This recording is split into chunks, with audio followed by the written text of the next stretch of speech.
Keep it on time. My goal, I should say up front, so you can hold me accountable, is that before we end, there will be some time for discussion between the audience and the panel. Seems like a novel idea and one that we ought to shoot for. But we have actually some very interesting speakers for you to hear from before we get to that discussion. This is an issue that is often neglected in climate debates. The fact is that forests and land use offer huge opportunities and are in fact essential if we're going to be successful in getting global carbon emissions to peak and come down. Justin will take you through the science. One of my favorites factoids about this is the story of the fires in Indonesia last year, just to give you a sense of the magnitude of this challenge. As you all know, there were forest fires across Indonesia last September and October. In most days in those 2 months, the emissions from the fires exceeded the total emissions of the United States. Right? So this is emissions on a huge scale, and this is a challenge that we have to find a way to come to grips with and that we think we can come to grips with. And the actors on this panel have been very much involved in that effort in various ways. So it's a good chance to explore what commitments have been made, what has been done, and how we take that further. So to set the backdrop for that, start first with Justin Adams from the Nature Conservancy to give us an overview of the science, the policy, and where we are in engaging the private sector in these efforts. Justin. Thank you. Good afternoon. It's a great pleasure to be here. I've been asked to set the stage for how we achieve climate positive land use from both the agriculture and forestry sector. As Jim said, we think it is probably the forgotten sector of how we address the climate challenge. But just to give you a little bit of background on me, I've spent all of my career working on sustainability and climate, much of that in energy, and for 10 years I was at BP as part of BP's alternative energy division, working on carbon solutions. And on the left-hand side is a plant that I used to be responsible for in Algeria. That's what geological carbon capture and storage looks like. So that was one of the only operating plants for geological capture and storage of carbon. On the right-hand side is a project that we got involved with in 2008. I set up a forest carbon program to start to try and understand what biological capture and storage of carbon look like. And so for the last 8 years, I've been racking my brains both in the energy sector, then doing some work with the World Bank and with some agriculture funds, and then latterly, the last 2 years at the Nature Conservancy to really try and understand the potential of this sector and why it has not achieved more recognition. Because land is a significant part of both emissions. So on the left-hand side of the chart, you see that both agricultural practice as well as deforestation, degradation account for approximately 25% of emissions today. But we also know that a large part of the carbon that is emitted into the atmosphere is ending up positively into land, into forests, and into soils as a residual sink. So we know if we both reduce emissions and we enhance the sink, that land offers a tremendous opportunity to address the climate challenge. So there are 3 broad strategies for action, and for too long we focus purely on the left-hand side of this chart, which is a critical piece of this. How do we protect critical ecosystems from being transformed? Every time we chop down a forest or we convert a grassland, we lose carbon. So this is certainly a key strategy. It's what the conservation organizations have focused on for many, many years. But we also know, and there's more and more science coming out to start to understand how improving practices on land, as well as restoring landscapes, can also offer a very significant opportunity for storing more carbon in our landscapes. So the Nature Conservancy has been working for the last 18 months to do a meta-analysis of what all of these different pathways to sequester more carbon in landscapes looks like, and grouping those into those three strategies of protecting, improving management practices, and restoring, and then splitting that out across the 3 major biomes that we have: forests, grasslands, and agricultural lands and wetlands. And you see huge opportunity that amounts to more than 11 gigatons, 11 billion tons of CO2 per year that is possible to sequester or to avoid emissions from the land sector. So this is a very, very significant sector, bigger than the transport sector, on an annual basis, bigger than even China's emissions. So this is something that is really important for us to grapple with and understand what we can do going forward. If we look what that then looks like over the next 30, 40 years, in these critical decades to get to a climate stabilization of about 2 degrees or less, 1.5 degrees ideally, then we've plotted out what the role of these natural climate solutions could actually offer. And by ramping up to this 11 billion tons over the next 10 years, then we start to see the very significant role natural climate solutions can play to get to that 2 degrees pathway. Indeed, we cannot get to a 2 degree pathway without this, or the humongous lift that we need in the energy sector is that much greater if we continue to ignore the critical role that these land opportunities offer. And if you then look at the next 15 years, and you understand the opportunity to then ramp these up, because most of these solutions can actually be achieved at quite a low cost of carbon, then over the next 15 years, the land sector can provide between 1/3 and half of the total mitigation action that's required whilst we figure out how we fully decarbonize the energy sector. And that's a critical, critical fact that we need to get more governments to understand and more businesses to understand. And I'm delighted with the group that we've got assembled to sort of talk about this. So that's the science, but by addressing these opportunities, each of these opportunities comes with numerous co-benefits, whether that's the sustainable commodity production, the economic benefits that come from using our land productively, the environmental benefits, whether that's clean water or protecting biodiversity, as well as the social benefits that come from providing jobs in our farmlands, in our forests, and protecting livelihoods for many indigenous people and other forest-dependent communities around the world. So, what are the levers for action? Right? We're here at the Business Climate Summit to talk about what we can do. Well, certainly government plays a critical role. And all the talk in the land sector has mostly been around the role government plays to address, to put a price on carbon. And certainly a price on carbon is going to be enormously helpful to create the incentives for smarter land use. But we didn't create the renewable energy industry that we have today from a price on carbon. That was created from tax policy. That was created from creating a feed-in tariff in Europe that enabled us to incentivize a green electron over a brown electron.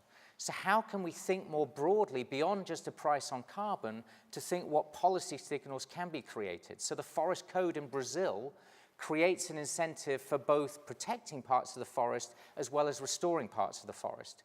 We're working with the US government and the US Department of Agriculture on what they call the 10 building blocks, where they're looking at how they can incentivize farmers and the forestry estate to be absorbing more carbon and playing a role in the US's climate action.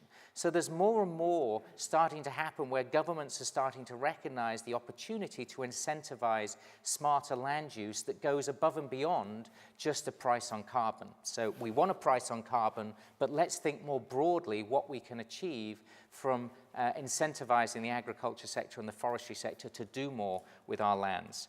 So then let's look at some of the business solutions that are out there. You're going to hear a lot more, I suspect, of the zero deforestation pledges, and there's some great, great progress that's been made over the last couple of years as companies have recognized the criticality of their supply chains and how important it is to take deforestation out of supply chains. Lots of work. The critical message I would leave you with is that the power of partnerships is really, really essential. And this backdrop behind me that I'm covering, but the Tropical Forest Alliance, is a great example of where governments, private sector, and civil society are coming together to really wrestle with these issues. No single sector can achieve the types of change that we need on their own.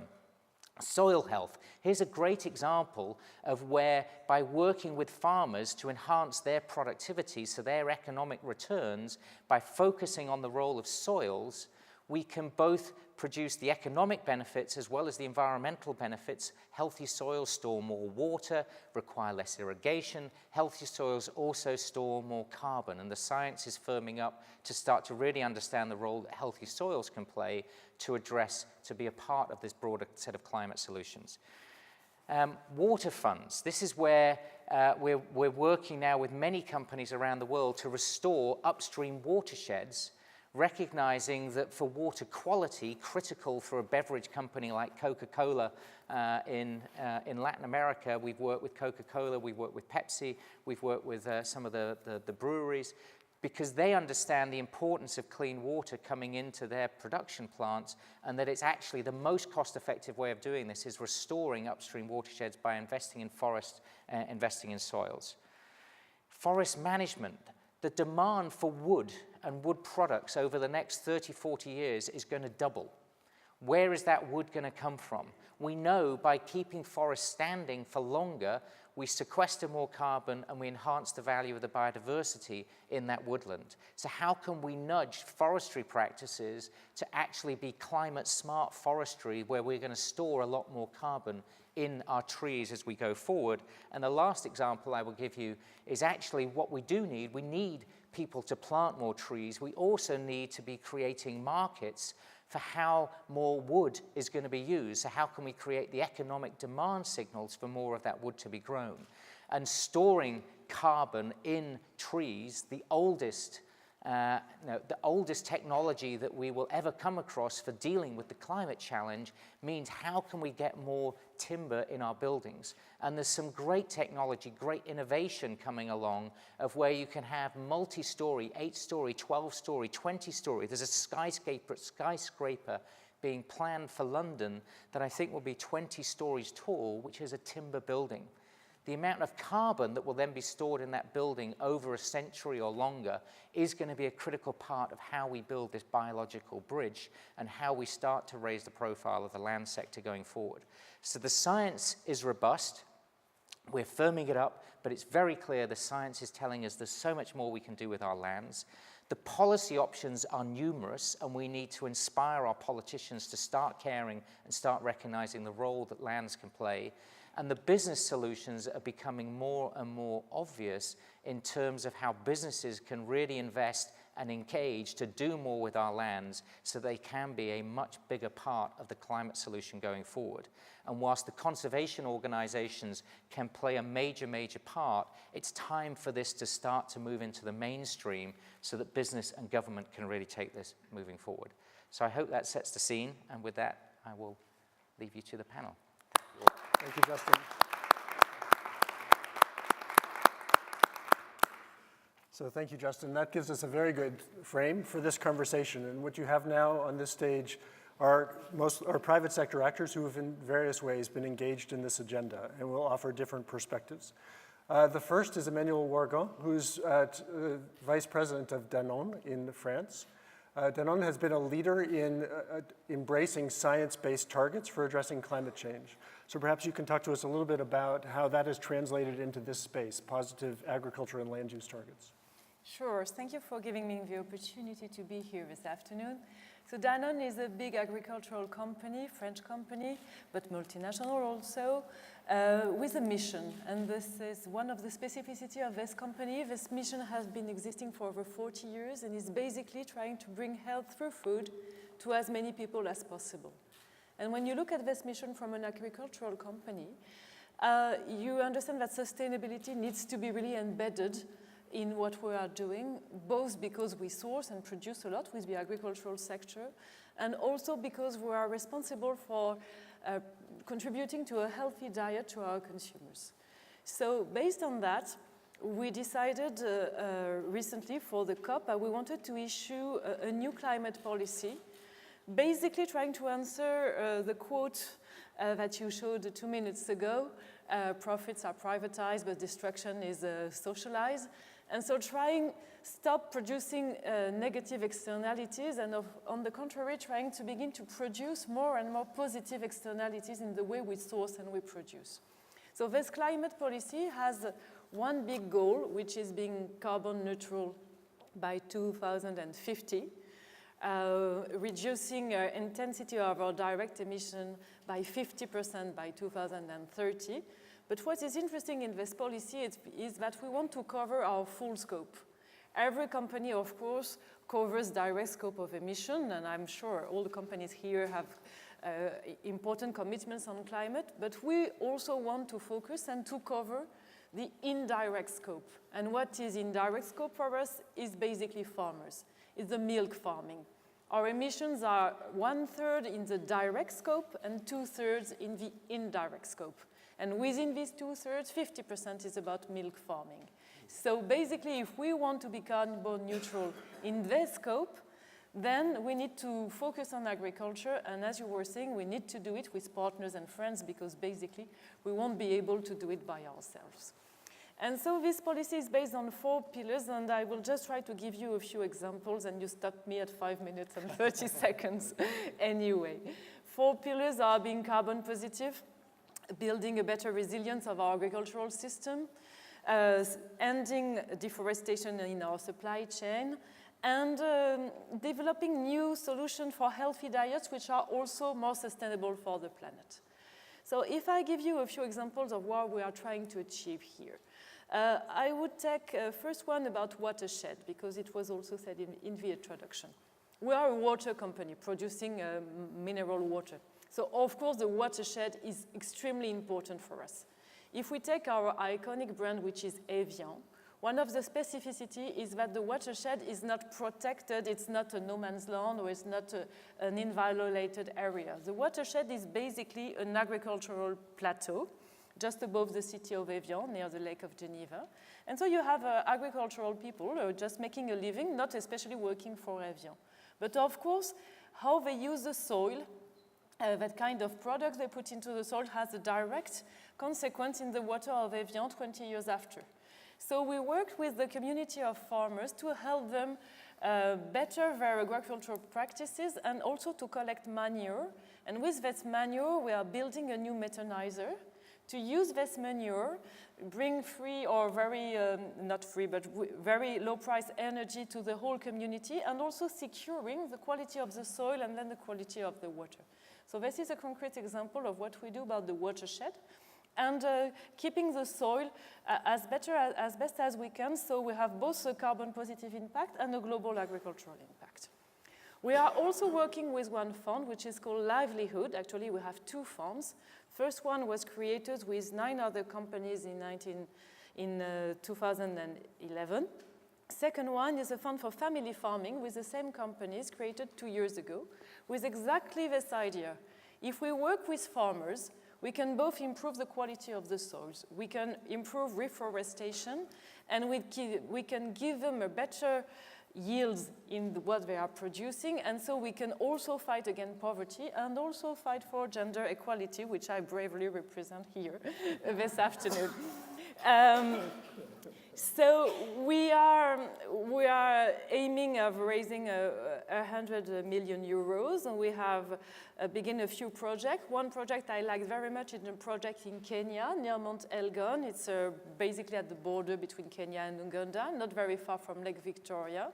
And we are working with 30,000 farmers who are milk farmers, supplier for one of our partners called Brookside.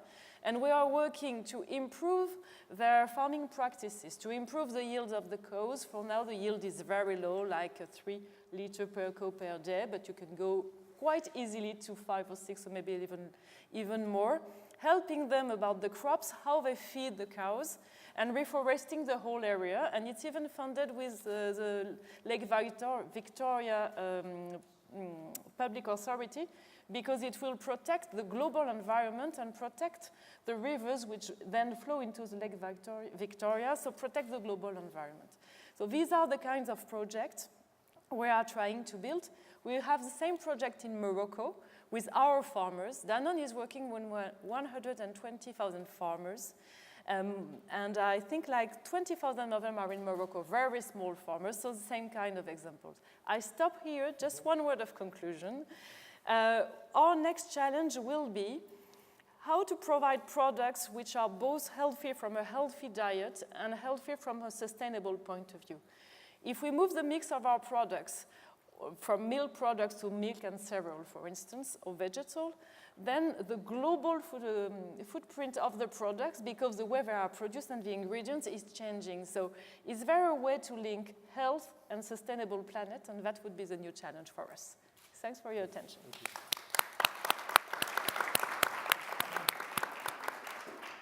So a very nice example of how multiple interests can be brought together here in some very creative ways. So our second speaker is Chris Brett. Chris is the Senior Vice President of Olam International. You may not have heard of them, but they are a major player in the agricultural world, a major player in many different commodity systems, and have been active in this space.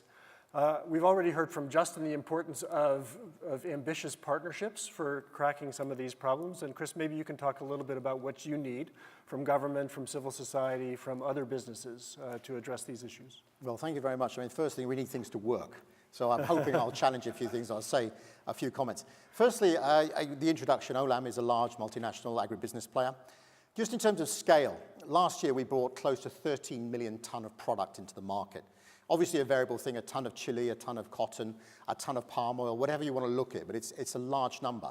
But when we did our numbers, we have a land footprint close to 11 million hectares. And I think that's really important to know. How much land are you touching through your business? Then also, and I make this very transparent, it's on our website, we're not afraid to admit how we manage these supply chains. We have our own, and I'm stressing the word managed land assets, of 2.6 million hectares. That puts us as one of the largest global agricultural plantation companies, forestry companies, farming companies. We do rice farming, we do palm oil, we do forestry. So all the numbers are out there. So we manage that land asset. And I really want to talk to you about how we've built networks and collaborations on managing those assets as efficiently as possible. In the recent COP21, Olam was one of the very few agribusiness companies that stood up at the plate, and our CEO turned around and said, I want a global carbon tax.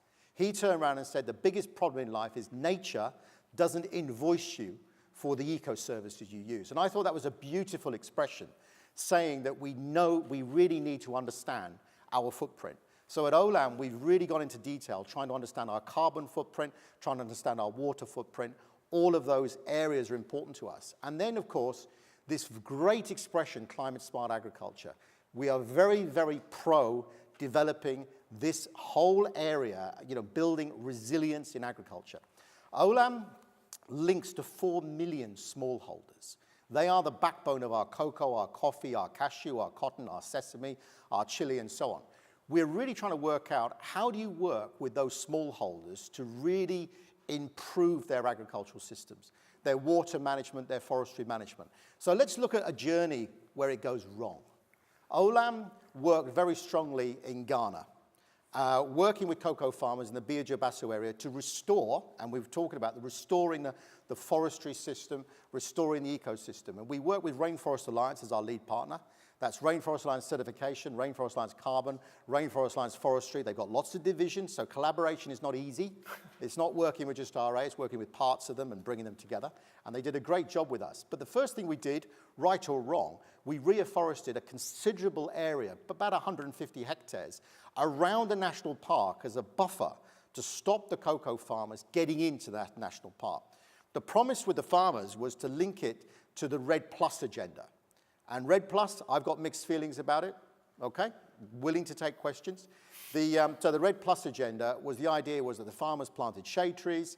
The idea of planting all of these trees was to protect the newly planted cocoa, restore the environment, and plant trees as buffers as well. It all sounds great, but then when we started looking at the REDD+ agenda, the first thing the government told us was the government owns the trees.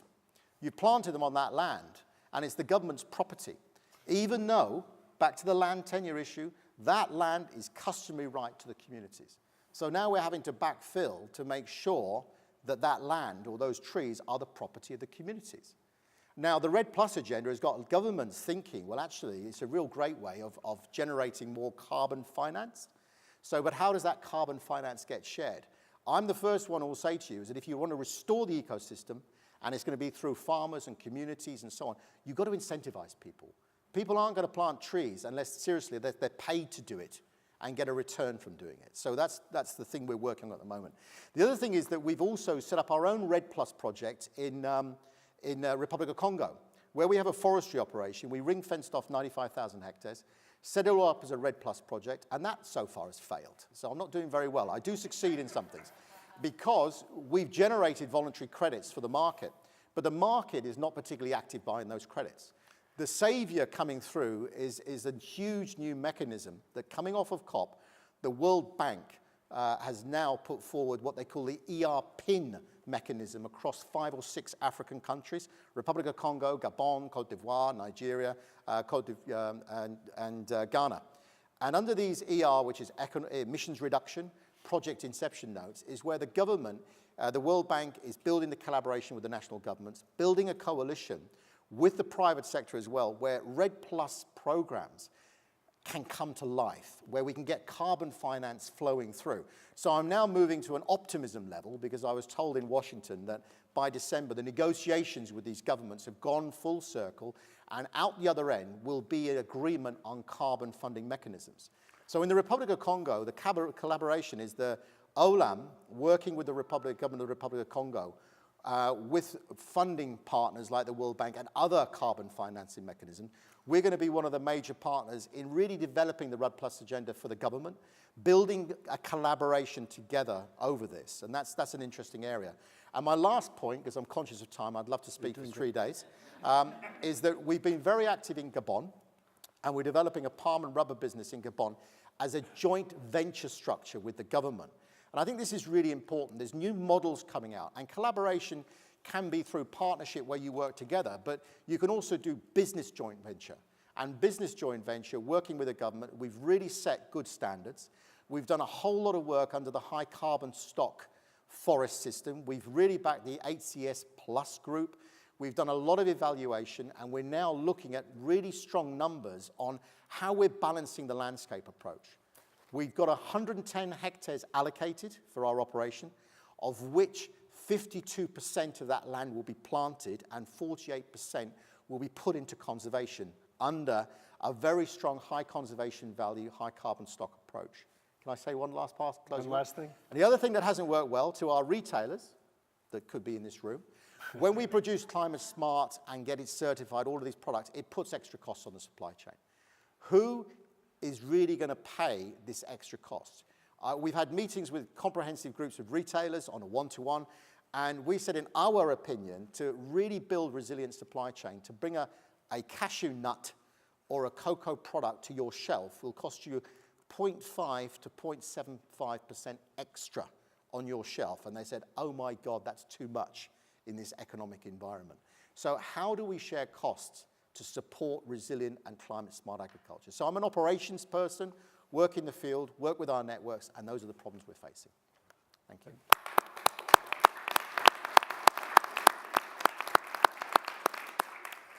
So thanks, Chris. I think both some interesting insight about how companies are actually helping put the pieces together here, government and communities included, and also some of the financial challenges of making this work. Our second speaker, our third speaker is Chris Hood. A moment of silence. Chris is the president of Europe for Kellogg, so his domain shrunk over the weekend. But otherwise, I think he's doing well. So Chris is president of Europe, Kellogg. Kellogg has made leadership commitments on deforestation, applying to several important commodities, including palm oil, including sugar, pulp and paper, and others. Chris, maybe you could speak a little bit about how you implement those commitments through your value chain, as well as perhaps some of the challenges Chris Brett touched on in terms of engaging farmers in that effort. Yeah, great. So good afternoon, everyone. I'm an American, as I'm sure you probably picked up. UK is still in my geography, by the way, so even though it is Europe.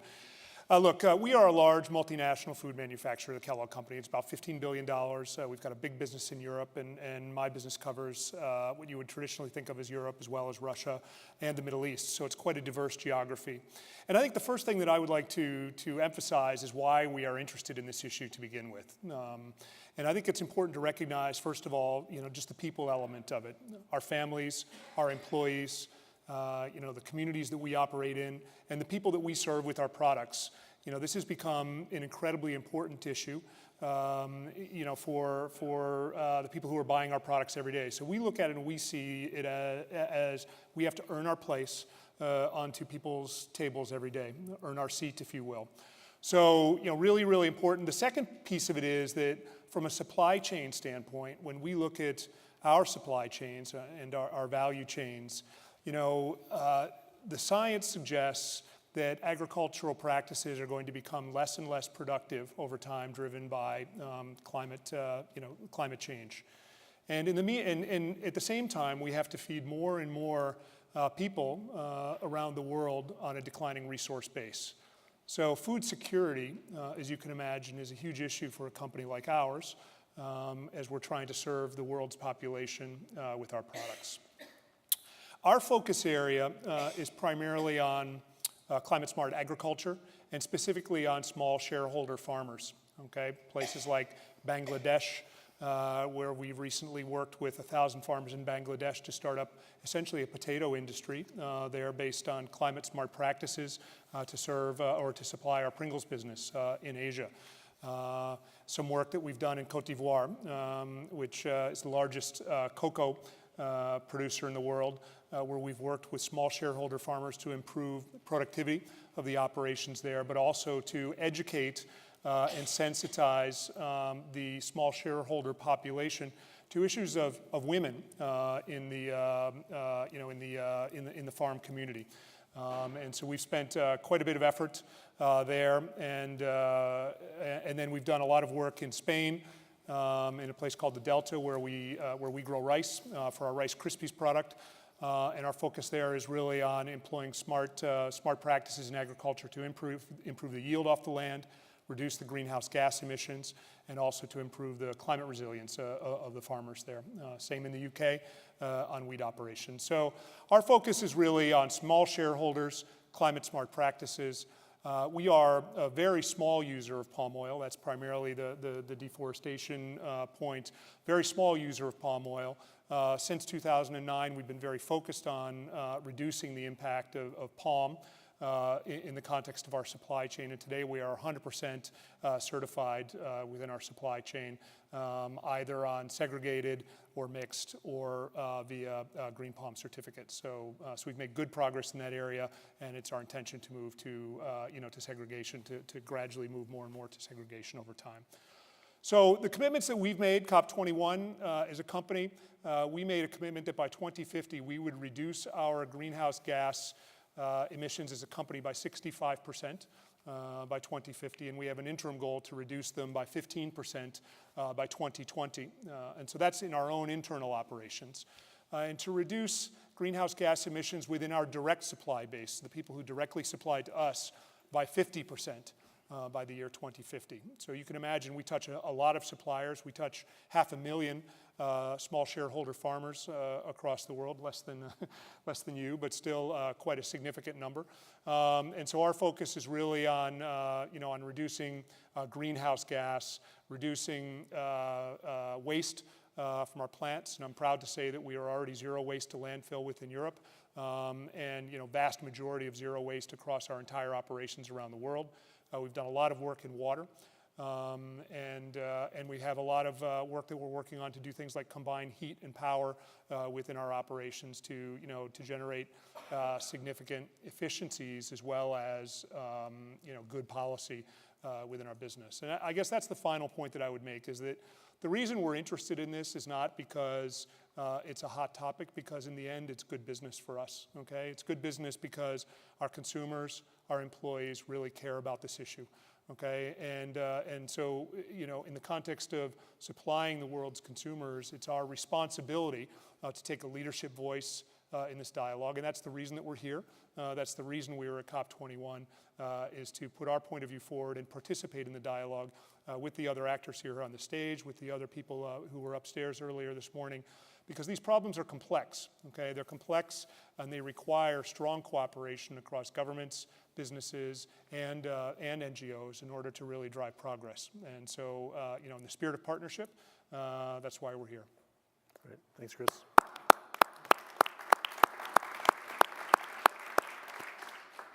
So if I could just flag a couple things there. One is you've brought in the social dimension to these issues, which I think is super important. I mean, when we're long past the day when you can separate the environmental, the sustainability or the environmental from the social. But secondly, I think for each of these companies, this has become a core business interest, and I think important to recognize that and why it is now a business interest and not just what once was a charitable CSR kind of interest. So, so thanks for adding that. With a different vantage point, Bae-Soo Kyung is the president of one of the largest paper and pulp producers in Indonesia, RGE, April. And I mentioned at the beginning just one statistic from the impact of deforestation and peat conversion in Indonesia, the fires that we saw especially severe last fall. April has been on the vanguard in making commitments to address some of these issues, and maybe, Bae-Soo Kyung, maybe you could tell us a little bit about what you're doing. Well, thanks, Jim. By way of background, last June, we made some commitments, basically with the inputs from what we call the Stakeholder Advisory Committee, which actually makes up of forestry experts as well as NGOs like WWF and Greenpeace. As a result of these inputs, we made additional commitments in what we call SFMP2. And I'm here to give you some progress report, so to speak. We promised that we would use plantation fiber for the production of pulp effectively from 1 January this year, which we did. We promised also that we will no longer expand plantations onto peatland, which we did immediately. On top of that, we had promised to convene an independent panel of expert working group on peat, which we did, and so far they have had 2 meetings and have set out a roadmap for us to take measurements, particularly on the biogenic carbon emissions, to capture this data so that we can review our practices for managing peatland. The most significant commitment we made last June was what we call a one-to-one commitment. It means that for every hectare of plantation that we have, we are going to conserve or even restore 1 hectare of forest. At the time of commitment, we had created 480,000 hectares of plantation, which creates a ring of plantations around our high conservation value forests of about 250,000 hectares. This is what we call the production protection model, because with the ring of plantations, we create a buffer against illegal encroachment into the forest. Throughout 2015, what we did was that we secured another 150,000 hectares of degraded peatland, forestry license, which we converted to eco-restoration license. And we added that to 250, bringing our total conservation area to 400,000 hectares. So we are quite close, not there yet, to 480,000 hectares, which we'll continue to drive towards. What I like to highlight is that the 150,000 hectares, which we call a real eco-restoration project, is really in the deep pit core of Kampar Peninsula. And again, is ringed by our plantations around and at the peripheral of the peninsula.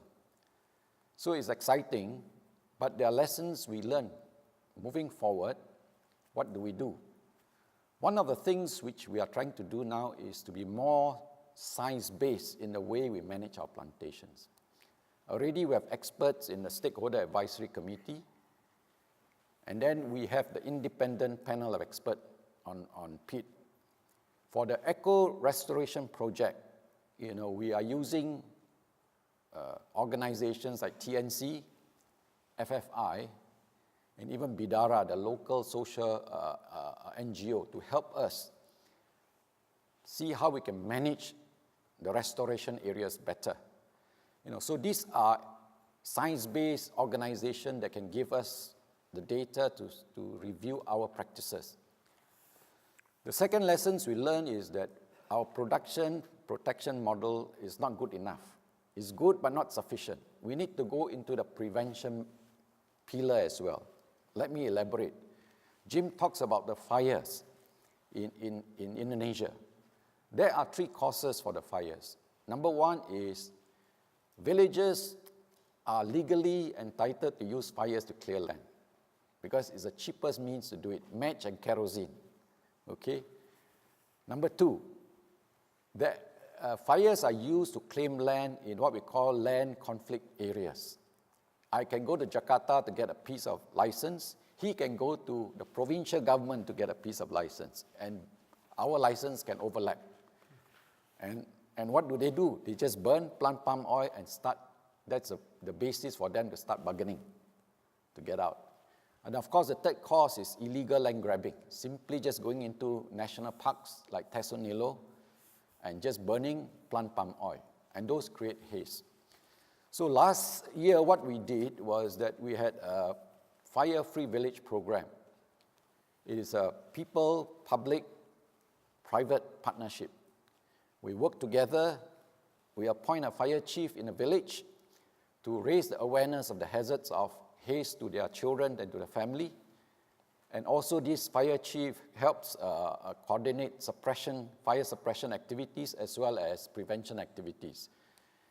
We also provide them an alternative means to clear land instead of using fires. And lastly, we provide an incentive for them, US $10,000 for village projects if they are fire-free throughout the season, dry season. During last year's El Nino 2015 season, which was the worst ever experienced by Indonesia, the area burned per hectare dropped significantly by 90% for those villages that were in the program compared to 2014. Now, this is a very gratifying result. Arising from this, we are now scaling up this program to another 20 villages. And in fact, with the encouragement of the government, we are forming a fire-free alliance where we invite plantation companies to share best practices on how to prevent fire. It's better to stop the fire before it even starts. So on that note, we think we are quite optimistic that going forward, this aspect of fire can be prevented. But of course, the other two aspects of land conflicts, as well as illegal land grab, requires a lot more government action. Thank you.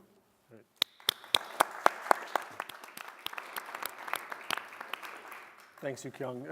So many things here, but two I want to flag. One is the Kampar Peninsula, this area of peat surrounded by existing plantations, which is an extraordinary opportunity to conserve a very large store of carbon, and an interesting new twist to the role a company can play in that effort. And then the active engagement with villages also, I think, takes us into new territory in terms of how the company works with the villages on something like fire prevention. So both a big part of the carbon equation in Indonesia, for sure. So our next speaker is Jeff Seabright. Jeff is the Chief Sustainability Officer of Unilever. He's also co-chair, I think, of the sustainability pillar of the Consumer Goods Forum, which as a trade association has been a critically important player in this domain. Also on the steering committee of the Tropical Forest Alliance. So this is a guy in the thick of these debates.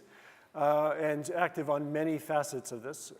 You may know that at Paris, Unilever and others made a commitment to preferential sourcing from jurisdictions that were moving towards sustainability in a credible way. And Jeff, I wonder if you could talk a little bit about that, the role your company can play or a company like yours can play, what you see as the future for those jurisdictional kinds of efforts. Super. Well, thank you very much, Jim, and thanks for the opportunity to be here. Let me begin by thanking TFA, Marco Albani and Florian Reber for hosting this, and acknowledge that I'm joined today by my colleague Melissa Miners, who leads our forest and climate policy and partnership work. And before jumping into answering your question, Jim, let me just underscore what I thought Justin really laid out extraordinarily well, which is that the agenda around sinks broadly, soils and forests, is an extraordinary critical element of any hope that we have of achieving a 1.5 degree world. We have pledges around decarbonization from Paris, but they are just pledges. They're not in the bank yet. And we have a extraordinary opportunity, a no regrets insurance policy with multiple co-benefits around forest conservation, preservation, and around soil health in particular that can generate enormous benefits in this space. It's a geoengineering solution without any of the risks, and I think we need to be really elevating our focus on this as we go forward, because it is such an extraordinary opportunity. Let me talk a little bit about the journey that we've been on at Unilever, along with many of our partners in the Consumer Goods Forum. And Kellogg's and Danone are both leaders within the Consumer Goods Forum, which is 400 companies, retailers, and consumer goods manufacturers.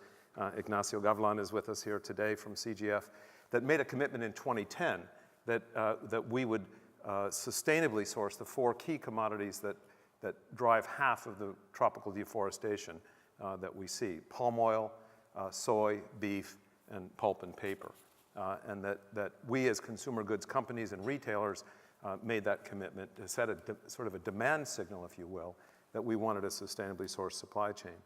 But that demand signal alone doesn't equal a solution, because you have to meet it with supply.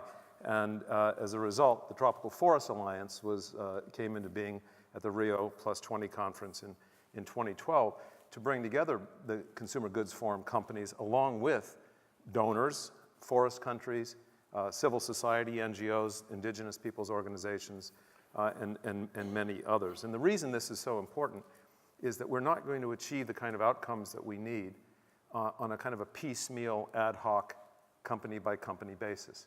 We need deep and radical multi-stakeholder collaboration to move this agenda forward. No one of us, as Justin said in his remarks, can do this alone.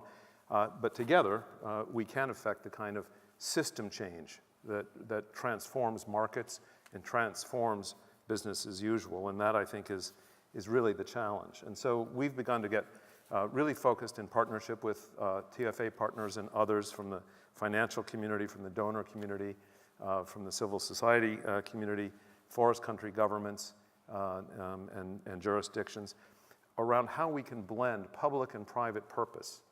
We heard from Chris from OWAM about REDD+ and how they are working so closely to bring the power of the market and the private sector alongside the power of what public sector can do, and together achieve something that neither could do alone.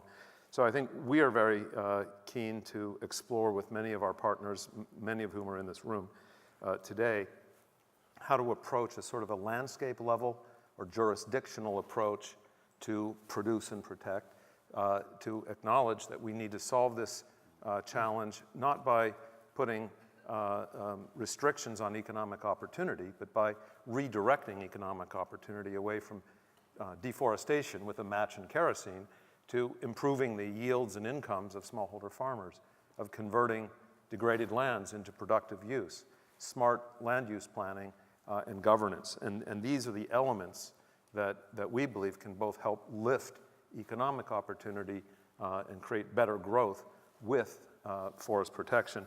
But it can't be done on a piecemeal basis. So, I mean, Unilever could have a segregated supply chain of fully sustainable, certified palm oil, and we're the world's largest end user of palm oil. But if all of the neighboring concessions around us are not adhering to high standards, we haven't stopped the rate of tropical deforestation at all. All we've done is create an apartheid system for palm oil, of clean palm oil and the rest. So we need this landscape. We need this holistic approach. We need good policy and good governance. And that's where I think this blending of produce and protect, public and private, around place-based opportunities. And if we can concentrate our resources, public and private, and for Unilever that means our procurement, market access, our ability to enter into contracts for offtake agreements, the financial community in terms of providing finance to help bridge the smallholder farmer yield improvements, et cetera. If we can reward those jurisdictions that are working to put in place good land use policy with private investment, with good jobs, and with support from donors, many of whom also are in the room, whether it's the Global Environment Facility or the Norwegian government or the Dutch government or the UK government, that they can be rewarded, and therefore others will want to emulate that, right? It becomes a model of success of getting it right on every level. And that's the hope, that we can create this engine of positive reinforcement through public-private partnerships around produce and protect, if that's not too many P's. So, Great. thank you.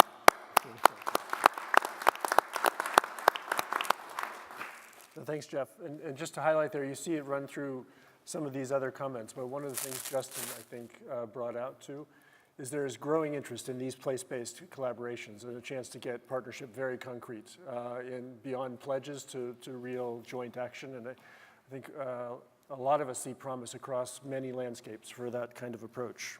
So thanks for that, Jeff. So the last speaker on the panel is John Williams. John is a former banker, now consultant. So he has been engaged in the finance space for a long time, one way or another. And you've heard finance as a bit of a theme through this conversation cropping up here and there. So John, maybe you can talk a little bit about that. I mean, what role do you see for the finance sector in helping to accelerate this transition to climate smart agriculture? What needs to happen to allow the finance sector to do even more or encourage them to do even more? That's great, thanks very much. So just a couple of words on what PwC does within the whole forest and land use space. So we kind of work with all parts of the ecosystem. We work with buyers, climate smart agriculture, certification, producers. We work with buyers on supply chain, anything from looking at supply chain risks all the way through to finance. We work with governments on green growth plans and economic planning, for example. We work with donors, helping run donor programs, managing donor funds. We work with NGOs, either in partnership on these programs or building capacity for them. We're just finishing a financing sustainable land use strategy for a well-known NGO, and we work with the finance sector. So you wouldn't think a bunch of auditors would be doing this sort of stuff, and I dare say my colleagues also audit some of this stuff, although I don't. And everything we've done when we look at this whole issue is sitting at the heart of it is the sort of unintended consequences of economic development. You know, most of the drivers of deforestation are commercial, and they are because we're using a measure of commerciality at its heart, GDP, that is at least 2,000 years old and invented by the Greeks. And we've never thought to add the other dimensions of an economy, the society we live in, the environment we depend on, etc. And I'm going to come back to that as an end point.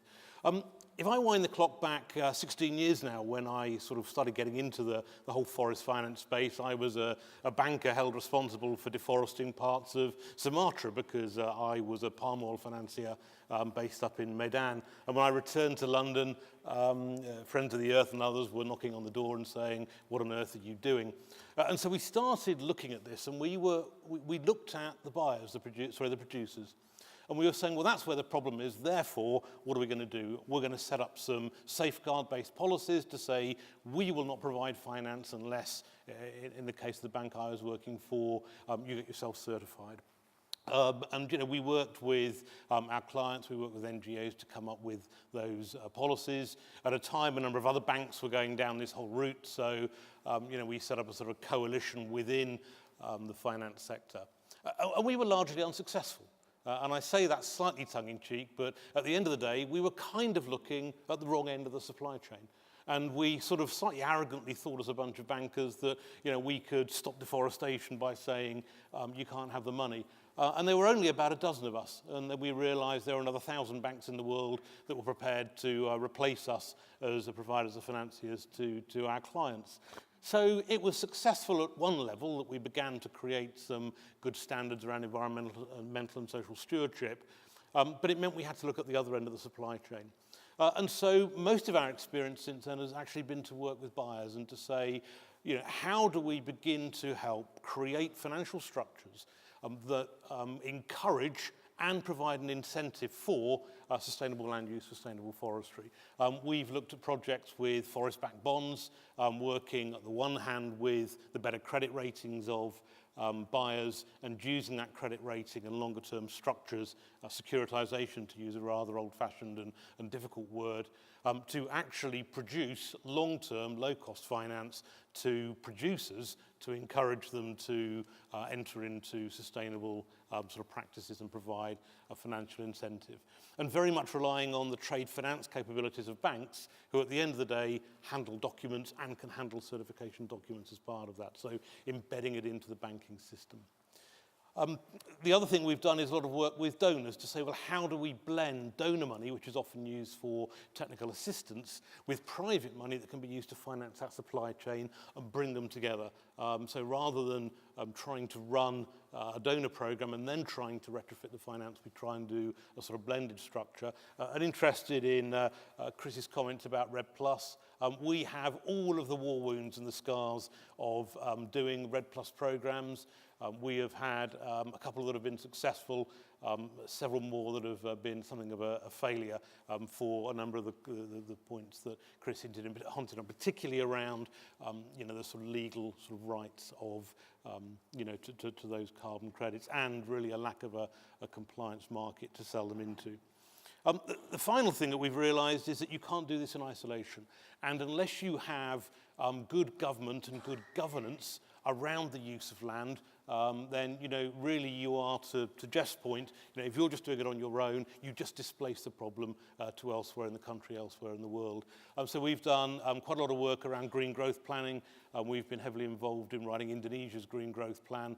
I think if it took us 2 years to get the plan right, the implementation challenges clearly are even higher in a provincial structure.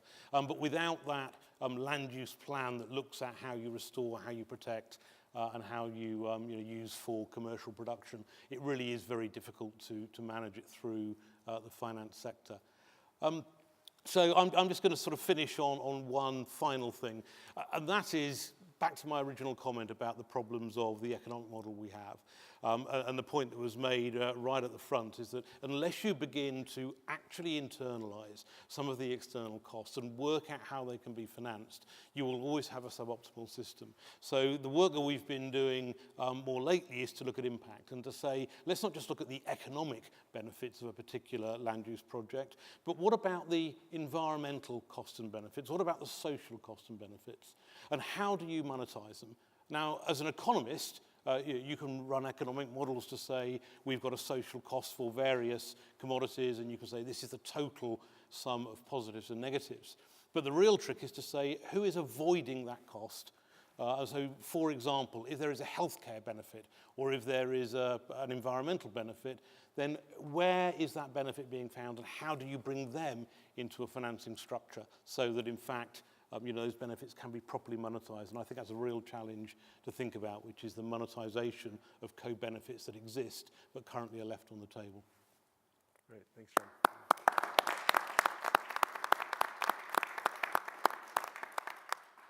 So that takes us strongly into one theme I hope we can pick up, that's run through this conversation, I hope we can pick up in discussion, which is finance.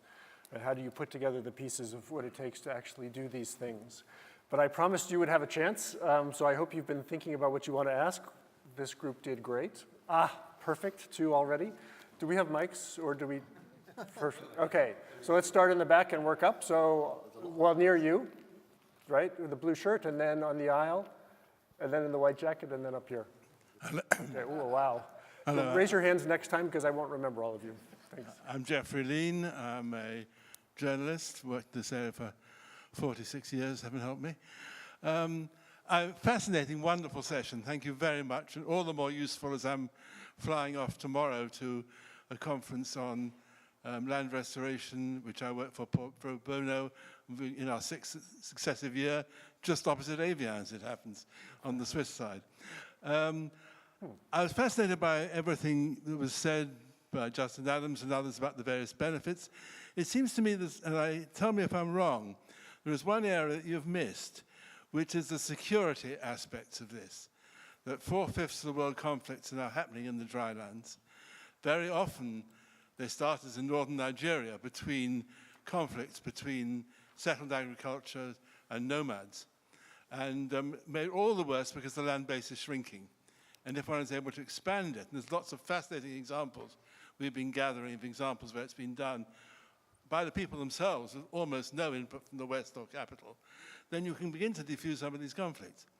And that is one of the most interesting issues in the world today, I think. Though that's more of a statement of the question, but I'd like to ask if you feel I'm wildly off beam and wasting my time.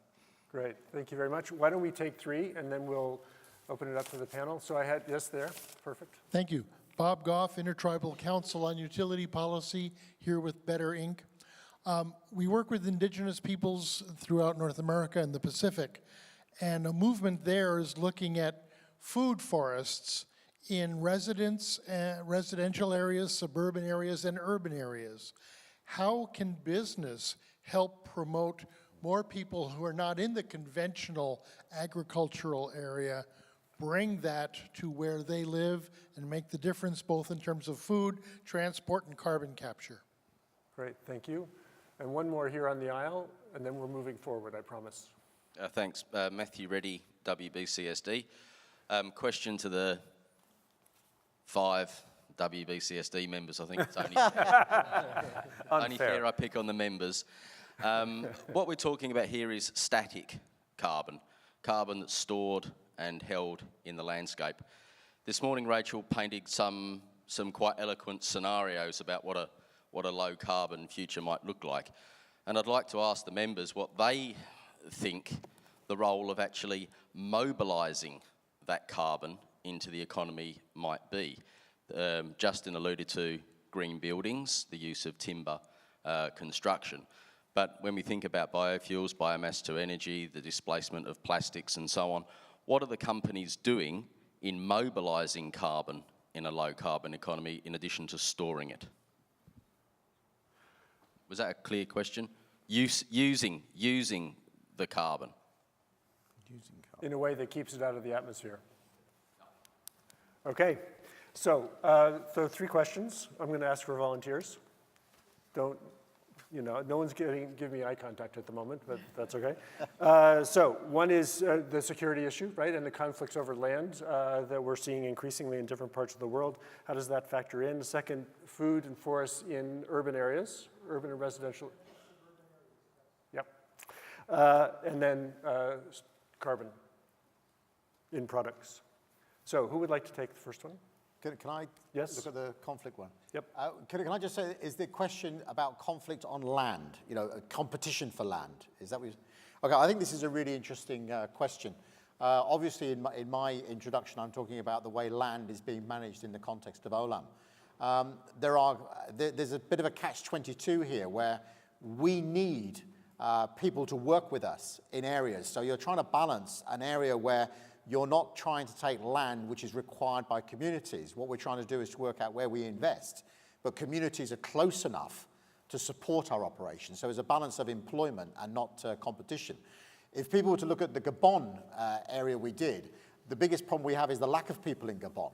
There's no conflict for the land. Unfortunately, we don't have enough people in the area. So we've now had to, as the businesses have been developing, we're actually going to an area of building townships and making an environment suitable for people to come to. So we haven't gone down the route of conflict in terms of any resettlement issues.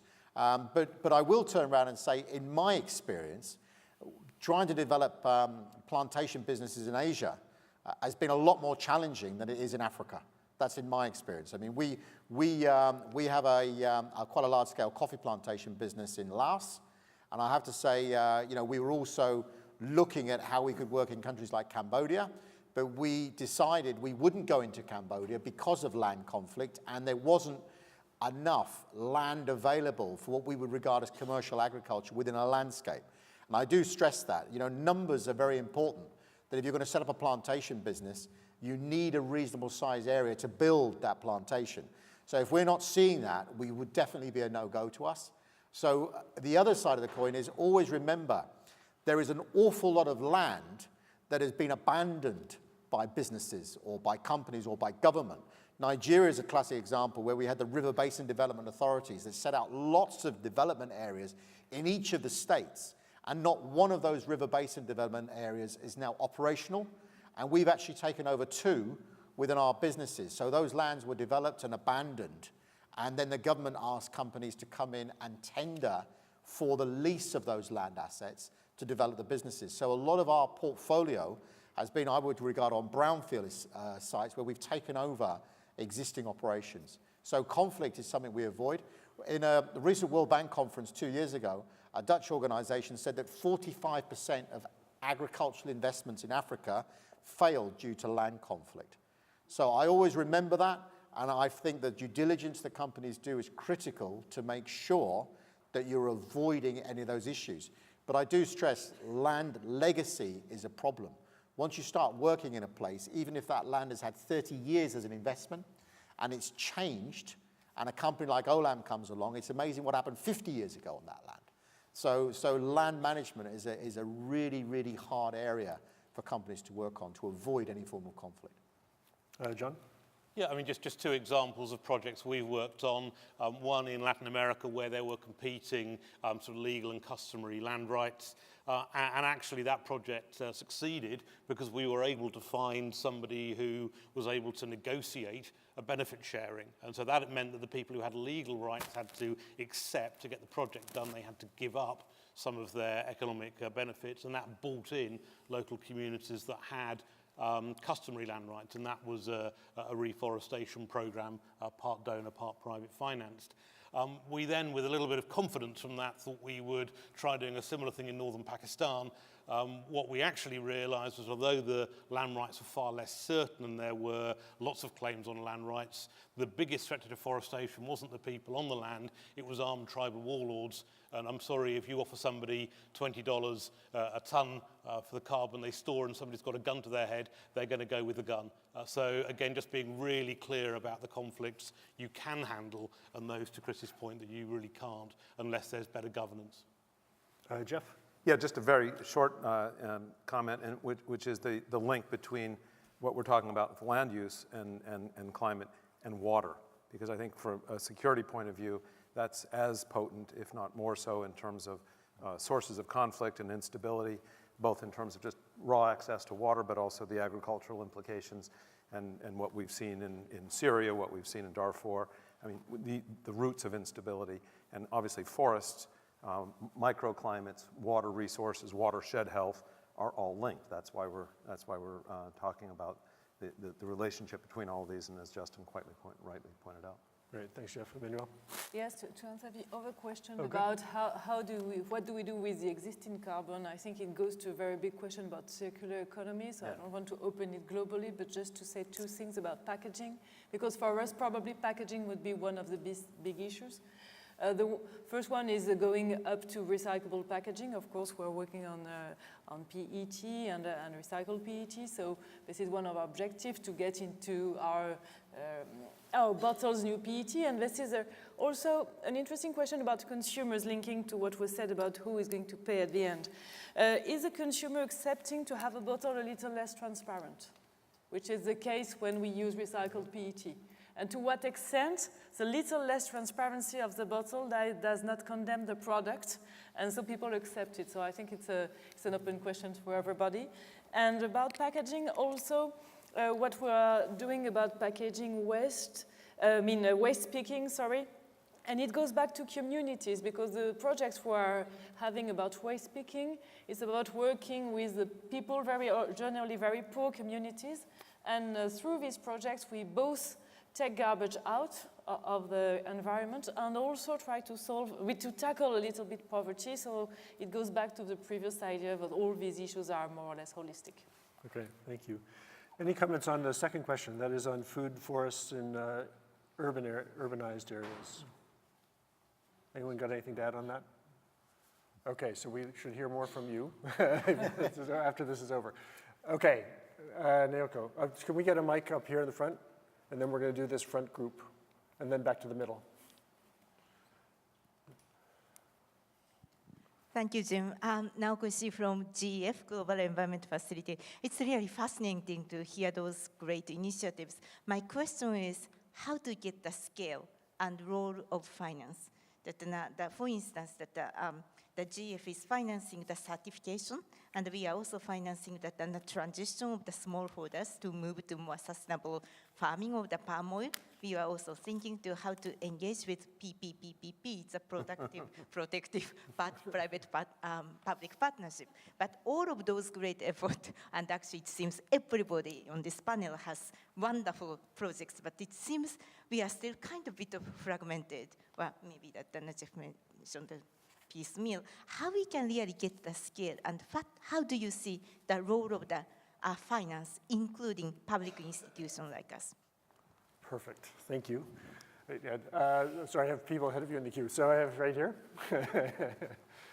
And then with the red lanyard, sorry, the navy blue in a minute. Thank you. My name is Monica Mireles and I work for IKEA Group. And my question, I work on the policy side, and I wanted to go back to a topic that was mentioned by both Jeff and Chris in their intervention, and it's the question of certification. So what role the certification actually plays to support to stop forest degradation, and moreover, should governments be taking this certification more in an active role when they develop public policy? Great. Okay, and then back here to the right. Sorry. Yes, you're there, right there. Navy dress. Hi, I'm Ira Tamir. I'm with Oxfam. And yesterday, Oxfam came out with a new report called Feeding Climate Change that highlights how 17 different food commodities continue to drive climate change in the way that we grow them. You can find the report over on the table. My question is, there's been a lot of attention on deforestation and palm oil and that issue, and we commend, obviously, the Consumer Goods Forum and its members for making those very strong commitments. But we're very pleased to see that Kellogg has now set science-based targets that would account for all of its ag emissions, and I'm just wondering how the other companies are looking at that and whether they're considering also making those kinds of science-based targets. Okay, I wonder if we could take these questions in reverse order. So, because I think Naoko's question gets us to the biggest picture and would be a good build-up. So, science-based targets? Jeff, are you? Yeah, so I'll just jump in. Thank you for the question. It's a great question. So at Unilever, actually, we sort of take into account the entire value chain for our commitment. So it's not just our supply chain, but also the consumer use phase, which ends up being actually a much greater part of the equation than the supply chain part. But I think it is critically important for companies to look at the full spectrum of their value chain and to understand where they can exercise influence and support across that whole system. Obviously, we have less influence over consumer behavior, which is a very difficult thing to change, although we're working on it. The single biggest part of our carbon footprint is actually the energy that goes into heating water in North America at the end of the day. But if you do the analysis, I mean, that's why it's so important, because then you really understand what's behind it. Do you want me to touch on the others, or do you want to go through? Go ahead. Just on certification, big topic. We could spend an hour on it easily. Jim has been very involved in some of it as well, but I think it continues to be absolutely important, but sort of raising the level of ambition. So we're looking at high carbon stock and getting definitions around what we want to put forward as part of the sort of the next standard for RSPO and palm oil, but even more broadly across the range of forest certification and governance. The interesting thing is that you're seeing a lot of transparency coming through technology around the environmental dimension of this, Global Forest Watch, et cetera. On the social side, which is also a very important part of certification, it's more challenging, and there's sort of, in a sense, different challenges there.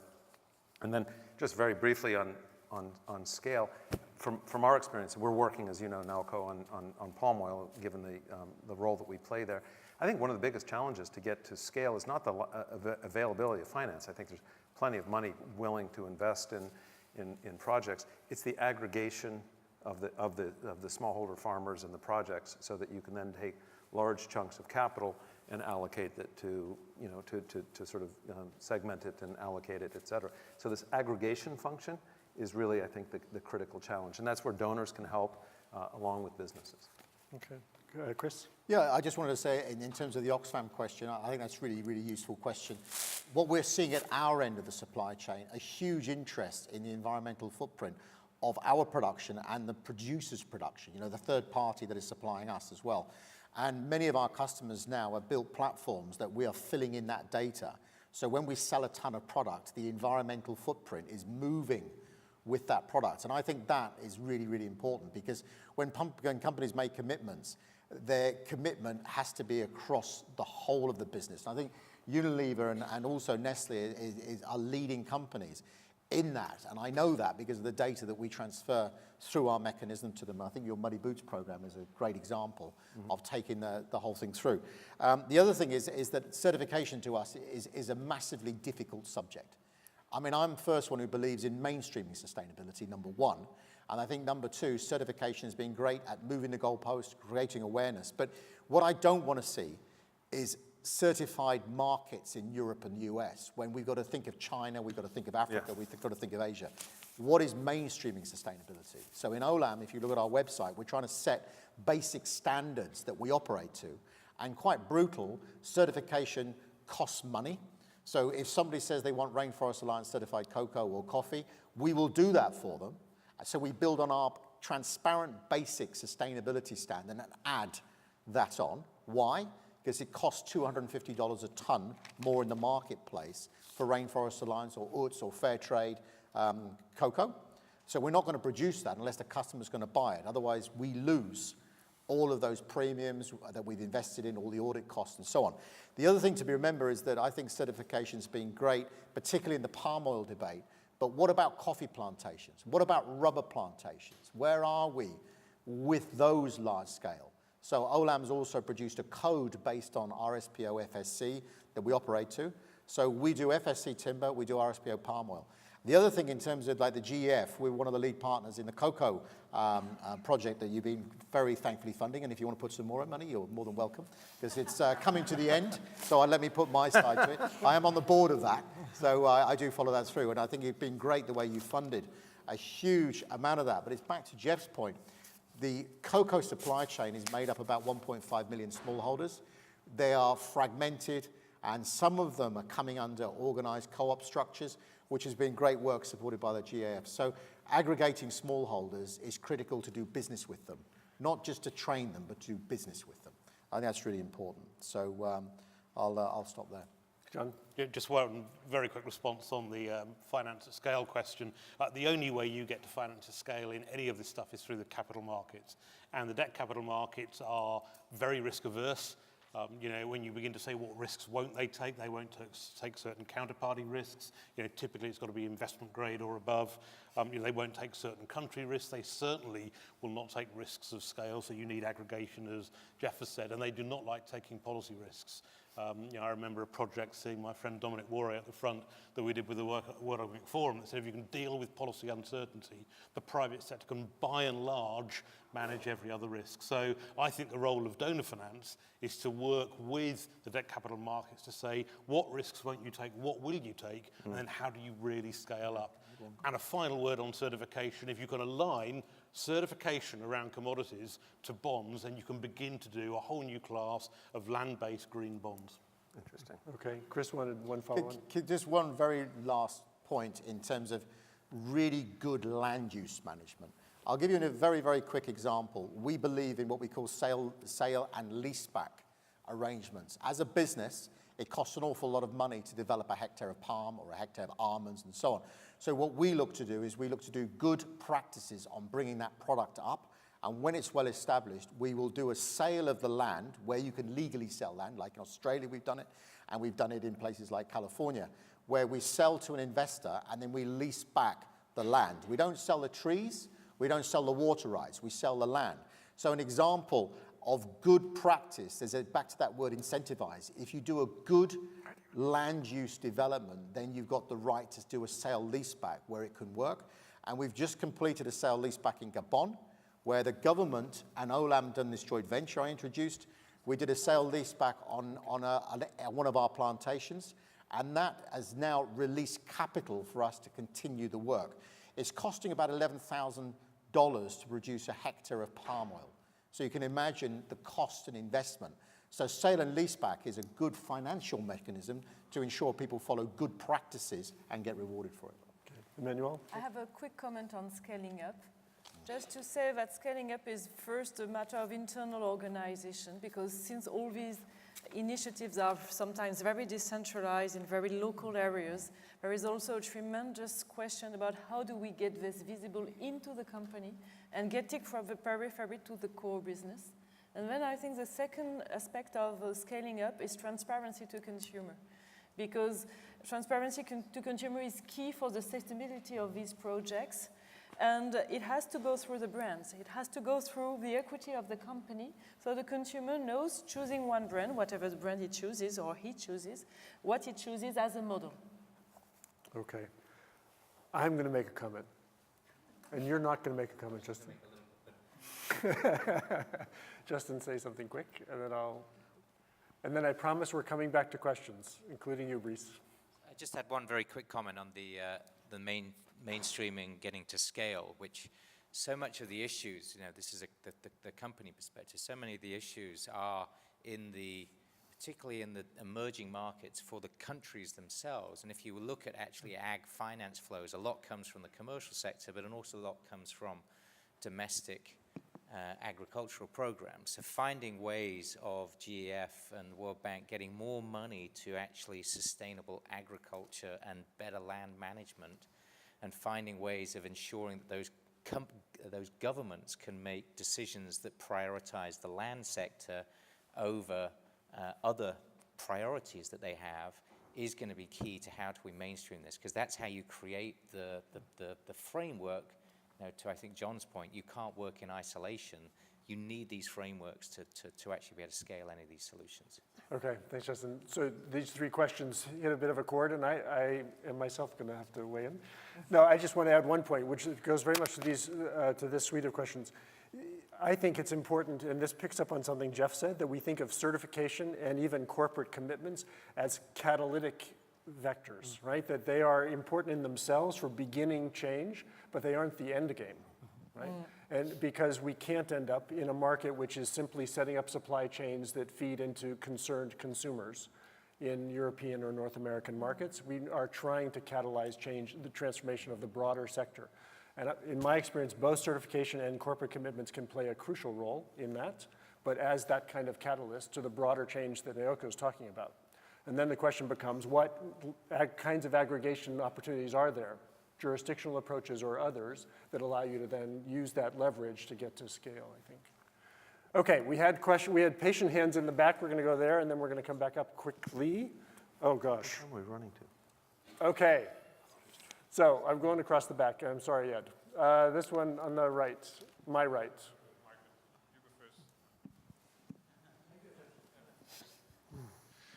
Yeah, hello, my name is Giel Lindhorst. I'm leading all science-based targets work at Ecofis. And I've got a question to you is, as we all know, towards 2050, the demand for several commodities is growing heavily. Some commodities are even doubling. So the question is, can you answer if we have land enough, so if it's possible to grow these crops and these commodities on the current existing land? And secondly, connected to that is, do you steer on a yield increase within your company to stay within these planetary boundaries? Okay, thank you. So I'll go here, and then I have to call on Brice because he's the chairman of the whole conference. So over here, and then Brice, and then that'll be it, I'm afraid. Sorry. Yeah, good afternoon. Peter Wheeler, also from the Nature Conservancy. Excellent presentation, Justin. My question, we've talked a lot about ecosystems. We haven't talked a lot about national and subnational boundaries.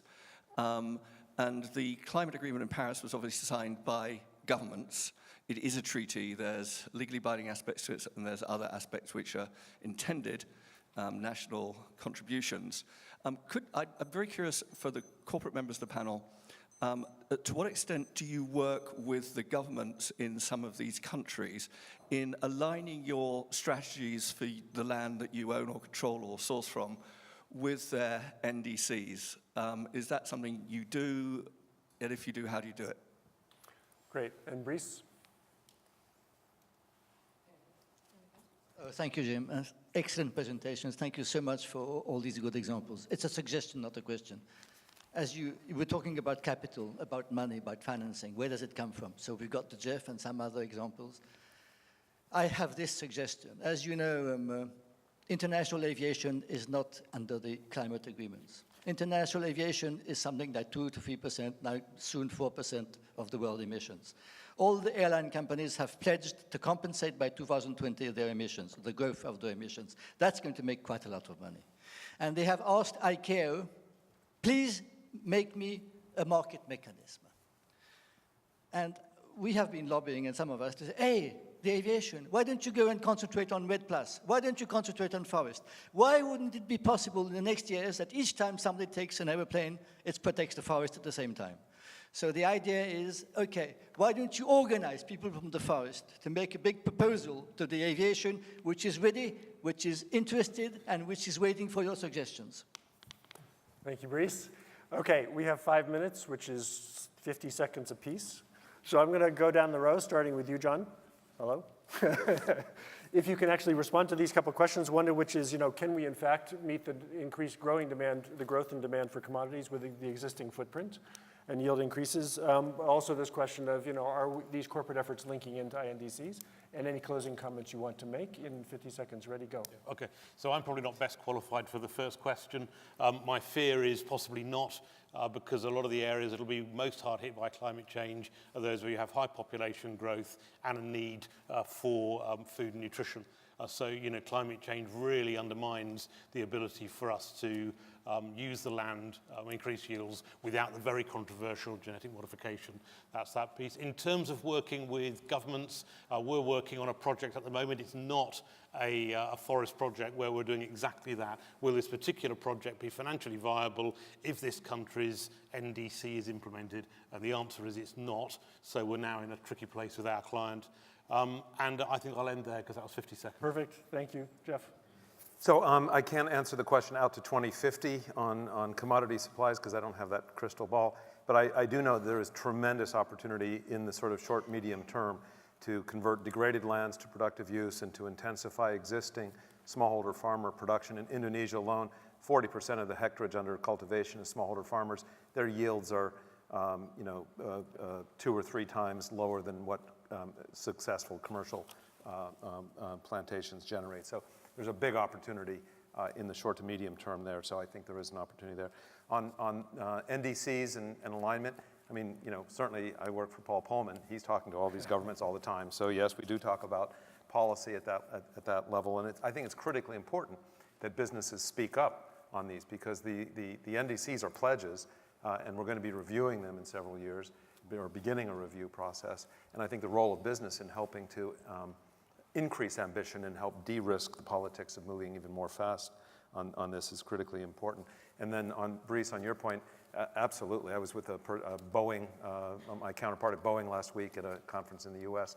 This is a very live topic, and it's both forest, but they're also looking at other, but they want gold standard kind of offsets because they know that it'll come under criticism. So I think it's a huge opportunity for the forest community to engage.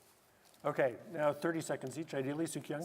Well, I address the question of increasing yields on land. That itself is actually a business imperative because extensification of land, meaning going further away, means increasing costs of wood delivery to the business.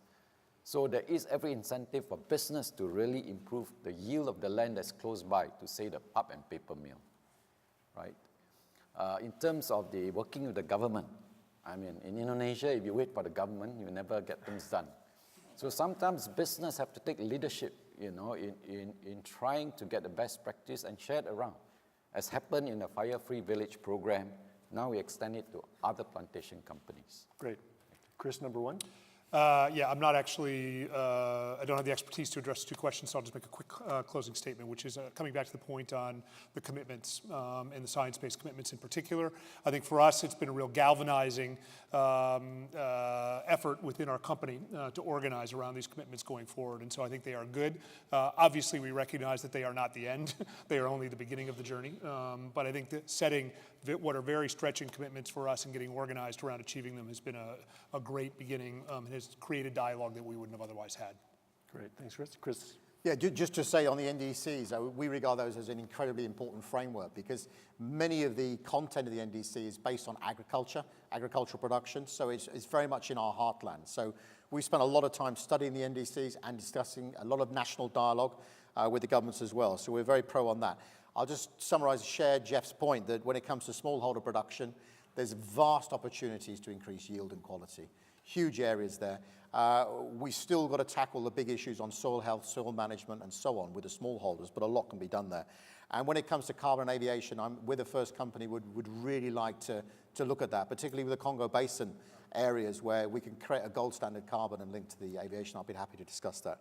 And my last comment, just as a closing one, I think when it comes to collaboration, choose the right partner. You know, it's very hard to work in collaboration, but also use organizations, and I'll praise WBCSD here because they really are good at bringing companies together and leading them through a journey, and the outputs of that journey have been very rewarding for us.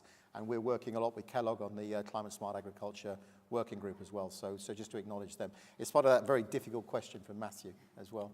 Anyway, all right, thanks, Chris. That was good. Emmanuel. Okay, it leaves me 10 seconds. So yes, we work with governments and probably also with local authorities, because public authorities are not only governments, but sometimes it's more on a local basis. And closing remark, share the remark with the partners, and we have lots of experience of working with different partners. And I think you were saying commitments on the one hand and initiatives on the other hand are kind of catalysts of the change. And I think these catalysts are important because you have to take the mainstream business, which is not commitment, which is not local initiative, to transform. Perfect. Thank you for your active engagement, and please join me in thanking the panel.